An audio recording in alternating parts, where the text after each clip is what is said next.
Well, the announcement on statehood for Telangana expected after a series of key meetings that are set to take place today.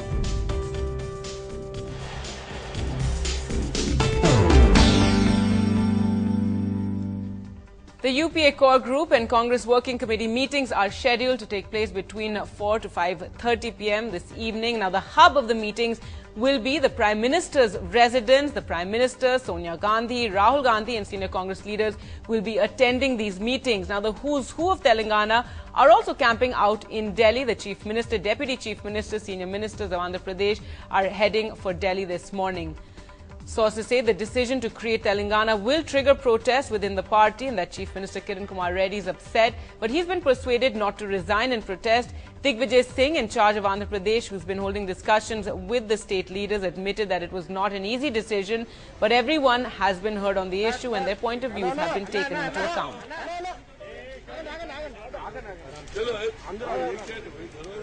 All right, well, let's go across to Sunil Prabhu, who joins us from Delhi. Sunil, so a series of meetings today, one, of course, of all the UPA allies in which the Congress will take them into confidence on their decision. That's right, Gargi. Through the night, of course, the Congress's President's political secretary, Mr. Ahmed Patel, along with Mr. Ghulam Nabi Azad and Mr. Digvijay Singh, working the phone, speaking to various partners of the Congress party, as well as, of course, to Congress members of parliament from Telangana region, as well as the Andhra Pradesh region. That is why we saw a late-night clarification from the Chief Minister himself, clarifying that he has not resigned. Yes, he has been upset, and that's an undisputed fact.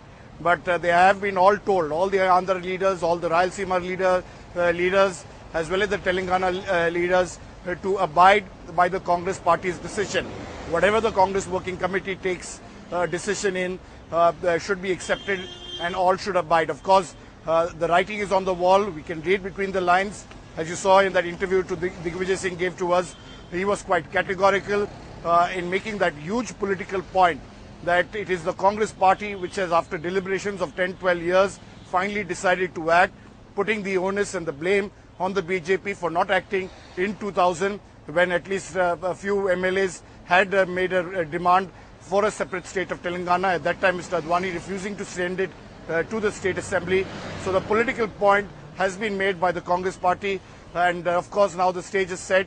There is going to be really a walkover for Telangana, because there's really nobody within the UPA partners who are going to oppose a separate state there. Mr. Sharad Pawar has been keen. It's very well known about Mr. Ajit Singh's position. Mr. E. Ahmed is a two-member party, unlikely to give any kind of offensive on this matter at this stage. And basically, most political parties are in agreement for that separate state. Yes, the Congress Working Committee will deliberate, but it's as we have all been reporting, it's not been an easy decision. It's been a difficult decision. It's a painful decision. We must remember this is a separation between two states, especially when you have to divide assets, is something that will take a long time, and that, of course, we should not expect that to happen today. What we are going to expect today is the formal endorsement of the Congress party for a separate state of Telangana, which has not been forthcoming so far. The Congress making up its mind. Then, of course, the stage is set for the cabinet to move a resolution to the president. The president then, of course, asking the State Assembly. And then once the State Assembly decides and gives its advice within a specified time period, the onus will come back to the cabinet, where the Prime Minister is expected to form a cabinet subcommittee or a group of ministers to look into the division, speak to all the various stakeholders, and then get them through that entire process. All right, Sunil, so a long road ahead, even if that announcement will be made today. Well, let's go across to our reporters who are spread out there in Andhra Pradesh. And first to you, Uma. It's been a decades-long struggle for Telangana. Finally, that announcement expected today. But as we said, divisions on the ground there in Andhra Pradesh on either side. Yes, Gargi, this place where I'm standing has been very often described as ground zero of the Telangana struggle, Usmania University. The big difference that we saw as we drive in today was that there were hardly any paramilitary forces, maybe a few intelligence personnel and a couple of security personnel. These are students of Usmania University who have all been actually at the forefront of the struggle, but no celebrations yet. They are still looking quite muted. Krishank, you have been at this last couple of years especially has been a lot of turmoil on your university. Today there seems to be muted celebration. You are calling in the crackers, you are calling in the sweets, but you're still fingers crossed? Yes, it is with the Congress party who has always taken U-turn and done this people's mass movement into a political movement.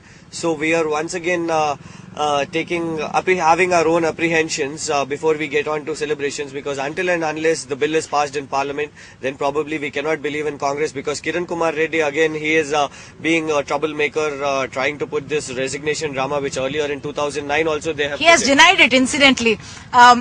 You've been a student of Usmania University. What are your expectations from if indeed a separate state comes? I'm expecting Telangana with 10 states. Why? Because Telangana people are facing many problems when compared to Rayalaseema and Andhra people. What difference will it make to your life? See, we can get jobs and many other things. If we have resources within ourselves, we have many uses. We don't need to go there and here.